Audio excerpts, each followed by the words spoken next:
Okay, so we're moving on to Soledad Magnone. Before I introduce you, Soledad, are you around? Is Soledad in? Yes. Oh, great. Excellent. Yes. Okay, so while you get ready, Soledad, I just want to say, Soledad, am I pronouncing your name correctly? Yes, perfect. Okay, so Soledad is a sociologist and director of the JAAKLAC Initiative. It's an international organization that aims to broaden participation in issues in the governance of digital ecosystems in Latin America. So JAAKLAC is an acronym actually composed of words that represent values in the various languages of Latin America. And I would encourage you to look at their website, and I will include a link in the chat for you to look this up later. Okay, Soledad, over to you. Thank you so much for such lovely introduction and for giving me this time. I'm going to try to be brief. I want to show a little bit of the Latin American and childhood perspectives that JAAKLAC, it's playing with the word in Spanglish of hacking in Latin America and the Caribbean, that we're using also those words in the acronym. So if my digital skills allow me, okay, I'm going to talk about some of the key challenges in relation to AI. I don't want to saturate the conversation that you've already been having day long. I want to talk about a little bit about digital divides in Latin America and childhood and the so-called generation AI and what we're doing with JAAKLAC and No Minor Futures. Sorry, but I'm a sociologist, I need to contextualize then why we're doing what we're doing. So I've noted two main challenges in relation to AI. One is data and surveillance capitalism. So AI is built upon facts, figures, information to train these machines about humans and the world. And they're being used to analyze, to predict and control our behaviors for different reasons, advertisements, to improve the work of governments, of tech companies. And this data is based on the information that we share while we use the different technologies, but also the information about us from organizations after this push for digital transformation. And the second aspect that it's important to look at is the automation of inequalities. As fellow colleagues have been talking about, these machines and computers are increasingly behaving autonomously with these instructions that we humans give them. And they're encoding biases and decoding these into actions that may magnify our injustices in the world. And this is increasingly affecting our realities now and our possibilities.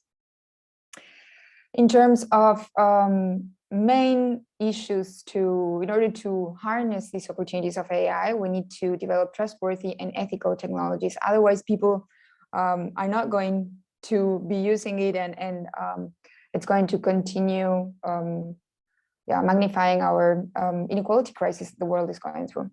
And I've listed 5, but there are many. The first one, privacy, issues of privacy, what data is being collected, who decides that, who has access to that, to secure that information, and those technologies to be safe, to research how these are impacting us at different levels in society and the environment. Solutions need to be comprehensive, including regulations as well,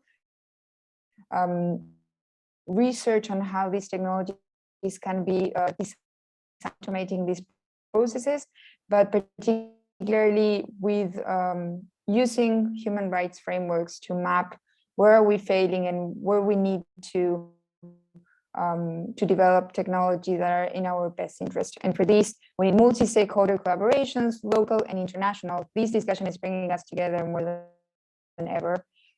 Big tech companies are based in the US, regulations locally are being influenced by what is being decided in the European Union. And for more stakeholders to participate in these decisions, we need digital education for all, not only young people and children, but also adults.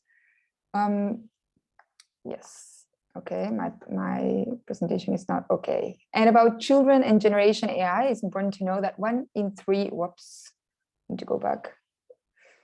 And not going back. Sorry, 1 in 3 individuals online globally are under the age of 18, and that's a number that doubles in countries from the so-called global south, or how some of us are pointing as the world majority. They're also subjects of data identification and profiling practices, even before they're born with pregnancy apps, but information from their parents is being digitized in their hospitals, for example, and profiles are being made about them. Poverty and inequalities globally affect our younger generations, and their needs are generally overlooked and depend on adult representations of what these needs are. And there are narrow spaces for them to meaningfully participate in these decisions that are going to affect them lifelong. Latin American youth has particular challenges. Our region is the most unequal in the world. Children's rights, there's been advancements, but there's still disparities amongst countries. By 2020, 46% of the population under 14 years old lived in poverty. And the key concerns that UNICEF were pointing out by that time were mental health, violence, access to education. I think half children were going back to school by the beginning of this year, after 2 years of the pandemic. And then also climate change is affecting their possibilities. We have weak child welfare and limited data protection regulations. In terms of digital education, there's only 5 countries implementing frameworks. And AI is bringing tensions in terms of the well-being of children and their possibilities. On one hand, we have better access to education and health information through chatbots and learning management systems, but we're also looking at how there's many cases of this data being used for school surveillance, for example, targeting minority groups, Black and Indigenous people of color, LGBTQI.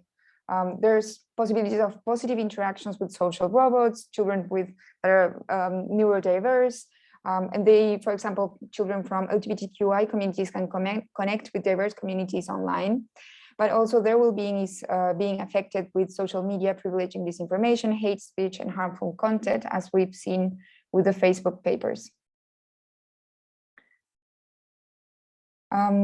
And with JAAKLAC Iniciativa, what we really want to address is this division of learning. So there's much information that is not being accessed about how these technologies work and how they can be developed for the greater good. And we want to broaden the participation to co-create this fair digital future that we want. Through that, we work on critical digital education. Digital education so far has been focused on teaching with digital technologies and teaching skills for the labor market, like programming. And from the disciplines, the STEM disciplines, science, technology, engineering, and math, which generally represent technologies as neutral. With critical digital education, we zoom into the impacts of digital technologies at psychological, social, political, economical levels, and environmental level. We research and advocate for digital policies to be aligned with human rights and children's rights. We center our work in the younger generations, which are mostly being impacted by these decisions. Their full lives are datified and their voices are generally excluded. And for this, we articulate diverse collaboration. So we bring together educators, activists, youth, children, researchers that are working on these and co-create these practices. And then we share this openly to advocate for this to be formally implemented in school curriculum, but also to fund informal education spaces where these new challenges are constantly going to be evolving as innovation, these innovations push us fast forward. And we're currently doing particularly a project about AI and children. It's an educational campaign called No Minor Futures that is supported by the Creative Media Awards of Mozilla Foundation. We're going to be launching in August an educational campaign about AI and children, positive and negative effects of these technologies. And it's going to be co-created with adolescents from the world. We're currently at the stage of teen spirit. We have adolescents from different regions of the world. We are doing online workshops in which we're going to be learning about technological solutions and research with the perspective of diverse stakeholders. And we're going to be progressing in the creation of this campaign that is going to be based in animations and podcasts, and then share the experience, what we did, how we did it, in order to inspire AI solutions that are aligned with children's rights and freedoms, and for policies to include children and youth values, their wants and their needs. I think I went quite fast. We're doing many other projects. We also did a project called Local Mesh LAC, which was about community networks, and understanding how access to the internet is also a human right, not only because it enables the freedom of expression, but because it enables so many other human rights. And then how community networks can help us think about the future of the internet that we want, and learn about like net neutrality and digital privacy as well. We did a project supported by Derechos Digitales from my colleague Camila Venturini, who's going to talk after me, and that was about digital risks online in relation to sexuality education as well. And we co-created a guide with adolescents and schools and civil society organizations from Uruguay for that. So I'm going to stop talking because also in the interest of time, and I'm going to share some resources for other colleagues to use as well that I've presented today. Gracias, Soledad. Thank you for painting that picture of another regional reality. And I think you underscored some of the negative impacts of AI, especially with regard to school children and the surveillance. But I'm encouraged to see that the JAAKLAC vision for addressing some of these issues and in terms of co-creating a fairer digital future, as you put it. So thank you.